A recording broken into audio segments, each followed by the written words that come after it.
तो जैसा कि लास्ट एपिसोड के अंदर हमने देखा था, जो यूनफी होता है वो काफ़ी ज़्यादा हैरान हो जाता है और वो हैरान होकर चिल्लाते हुए बोलता है कि क्या इसका मतलब ये है कि जो चैनल चैन लिया उसने यहाँ पर अपनी कल्टीवेशन के अंदर ब्रेक थ्रू कर लिया।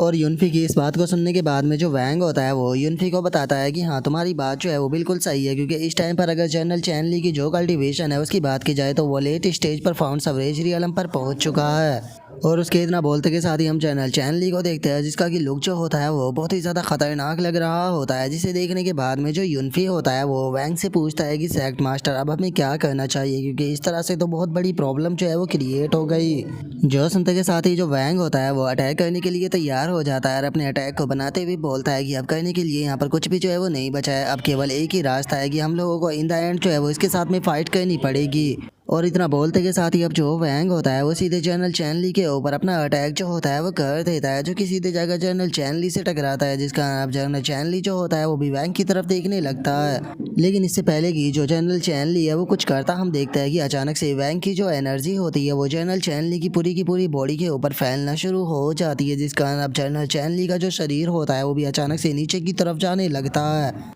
और अब जैसे ही हम देखते हैं कि जनरल चैनली का शरीर नीचे जाने लगता है तो आसपास का जो पैलेस होता है वो भी टूटना शुरू हो जाता है, और आसपास का पैलेस जो होता है वो टूटने के कारण जो वैंग के सभी डिसाइपल होते हैं उनके नीचे की जो ज़मीन होती है वो भी टूटने लगती है, जिस कारण उनका जो शरीर होता है वो भी अनबैलेंस हो जाता है। और हम देखते हैं कि कुछ ही पल में वो पूरी की पूरी जगह जो होती है वो डिस्ट्रॉय हो जाती है, और वहीं जो जनरल चैनली होता है उसका आधा शरीर जो होता है वो भी ज़मीन के अंदर चला जाता है। और अब जो जनरल चैनली होता है वो हंसने लगता है, रास्ते में जो वैंग होता है उससे बोलता है कि तुमने यहाँ पर जो लॉ ऑफ फोर्स है उसका इस्तेमाल किया मेरी बॉडी के ऊपर, और उसका इस्तेमाल करने के बाद में मेरी बॉडी का वेट जो था वो बहुत ज़्यादा बढ़ा दिया। और चूंकि तुमने यहाँ पर मेरी बॉडी के ऊपर लॉ ऑफ फोर्स का इस्तेमाल कर मेरे ऊपर एक फेवर किया है, तो इसीलिए मुझे भी यहाँ पर रिटर्न में जो तुम्हारा फेवर है उसे लौटाना होगा। और अब इतना बोलते के साथ ही जो जनरल चैनली होता है वो भी अपने किसी अटैक को बनाने के लिए तैयार हो जाता है, जिस कारण हम देखते हैं कि जनरल चैनली की बॉडी के अंदर से पर्पल कलर की एनर्जी जो होती है वो निकलना शुरू हो जाती है, और वो एनर्जी बहुत ज़्यादा पावरफुल भी दिखाई दे रही होती है, जो कि सीधे जाकर आसमान से टकरा जाती है, जिस कारण पूरा आसमान भी चेंज होने लगता है।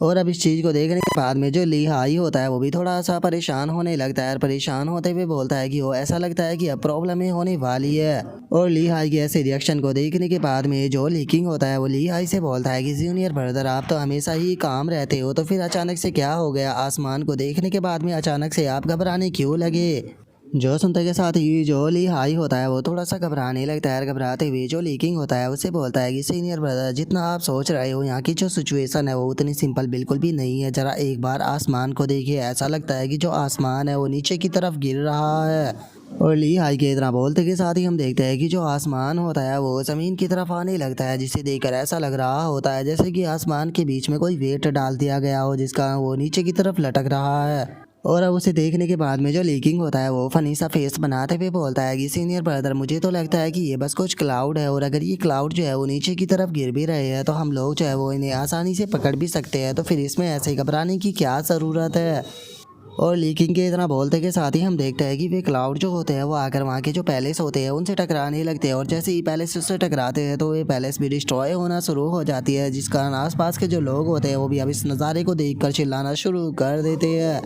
और सबसे बुरी हालत तो बेचारे लीकिंग की हो चुकी होती है, क्योंकि वो इस नज़ारे को देखने के बाद में अब बहुत ही ज़ोर ज़ोर से चिल्लाना शुरू कर देता है, चिल्लाते हुए बोलता है कि प्लीज़ कोई मुझे बचा लो, अभी तो मेरी शादी भी नहीं हुई है, मुझे दुनिया की सबसे खूबसूरत लड़की के साथ में शादी करनी है, मैं इतनी जल्दी नहीं मरने वाला, मुझे अभी बहुत सारे काम जो है वो करने हैं, मुझे दुनिया का सबसे पावरफुल कल्टीवेटर भी बनना है, नहीं मैं यहाँ पर मरना नहीं चाहता। और लेकिन के इतना बोलते के साथ ही अचानक से हम देखते हैं कि एक रेड कलर का अटैक जो होता है वो सीधे जाकर आसमान से टकरा जाता है, जो कि किसी और ने नहीं किया होता बल्कि जो डीमन जुआनसा होता है उसने अपनी स्टिक से किया होता है, और बाकी के जो एल्डर होते हैं वो भी उसका साथ दे रहे होते हैं। और अटैक करते हुए वे सभी जो होते हैं वो चिल्लाकर बोलते हैं कि हम लोगों को कुछ भी कर कर जो ये गिरता हुआ आसमान है इसे रोकना होगा, हम लोग जो है वो इसे नीचे आने नहीं दे सकते, क्योंकि अगर ये नीचे आया तो कोई भी यहाँ पर मौजूद पर्सन जो है वो नहीं बच पाएगा, इसीलिए सभी लोग जो है वो अपनी पूरी पावर का इस्तेमाल करो, किसी को भी होल्ड बैक करने की कोई ज़रूरत नहीं है।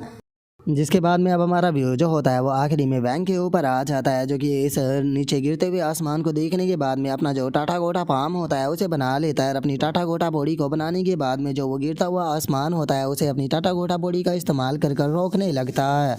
और उसे रोकते हुए जो वैंग होता है वो चैनल चैनली से बोलता है कि क्या सच में तुम्हें ऐसा लगता है कि मैं यहाँ पर खड़ा होकर बस देखता रहूँगा और तुम ऐसे ही यहाँ पर मेरे डिसाइपलों को नुकसान पहुँचा पाओगे जब तक कि मैं यहाँ पर मौजूद हूँ। तुम्हारी इस तरह की जो टेक्निक है वो बिल्कुल भी काम नहीं करने वाली। और अब इस चीज़ को देखने के बाद में जो लीकिंग होता है वो भी सुकून की सांस लेने लगता है और वो खुश होते हुए बोलता है कि जब तक कि सेक्ट मास्टर यहाँ पर है हम लोगों को कोई भी चिंता जो है वो करने की कोई ज़रूरत नहीं है। मैं पहले से ही जानता था कि जो सेक्ट मास्टर है वो हमें कुछ भी होने नहीं देंगे। जरा एक बार देखो तो जो सेक्ट मास्टर थे उन्होंने कितनी आसानी से जो गिरता हुआ आसमान था उसे रोक लिया। इसका मतलब हम लोग जो है वो पूरी तरह से सेफ है। जो सुनकर लिंक फियो जो होती है वो भी मुस्कुराने लगती है और मुस्कुराते हुए उसे बोलती है कि तुमने बिल्कुल सही कहा, जब तक कि सेक्ट मास्टर यहाँ पर मौजूद है तब तक कि हम लोगों को बिल्कुल भी चिंता जो है वो करने की कोई ज़रूरत नहीं है। और इतना बोलकर जो लिंग फियो होती है वो खुश हो ही रही होती है, लेकिन तभी अचानक से उसका ध्यान जो होता है वो अपने बराबर में जाता है और अपने बराबर में देखने के बाद में जो लिंग फियो होती है वो अचानक से बहुत ही ज़्यादा हैरान हो जाती है। क्योंकि हमें पता लगता है कि जो चैनल चैनली होता है वो सीधे जो लिंग फियो होती है उसी की तरफ देखकर घूर रहा होता है और लिंग फियो की तरफ देखकर घूरते हुए उसे बोलता है कि क्या बात है, देखकर ऐसा लगता है कि जैसे कि तुम बहुत ही ज़्यादा खुश हो। और इतना बोलते के साथ ही जो चैनल चैनली होता है वो ज़मीन के अंदर से निकल कर बाहर आने लगता है और बाहर आते हुए जो लिंग फियो होती है उससे बोलता है कि क्या सच में तुम्हें ऐसा लगता है कि जो तुम्हारा सेक्ट मास्टर है वो यहाँ पर तुम्हें बचा पाएगा, यहाँ पर तो वो खुद को भी नहीं बचा सकता। तो फिर आखिर तुमने ये सोच भी कैसे लिया कि जो तुम्हारा सेक्ट मास्टर है वो तुम्हें यहाँ पर मेरे हाथों से बचा पाएगा। और अब इतना बोलते के साथ ही जो चैनल चैनली होता है वो अचानक से जो अपनी बॉडी होती है उसे डीमन एप के अंदर यहाँ पर ट्रांसफॉर्म कर लेता है, जिसका उसका अब जो लुक होता है वो पहले के भी मुकाबले और ज़्यादा खतरनाक लगने लगता है। और अब इसी के साथ में जो हमारा आज का एपिसोड है वो भी यहीं पर ही कंप्लीट हो जाता है। तो नेक्स्ट एपिसोड के अंदर देखेंगे कि आगे क्या होता है। अगर आप लोगों को वीडियो अच्छी लगी हो तो लाइक करना, चैनल को सब्सक्राइब करना। मैं मिलता हूँ आप लोगों से नेक्स्ट एपिसोड के अंदर, तब तक के लिए बाय बाय गाइस।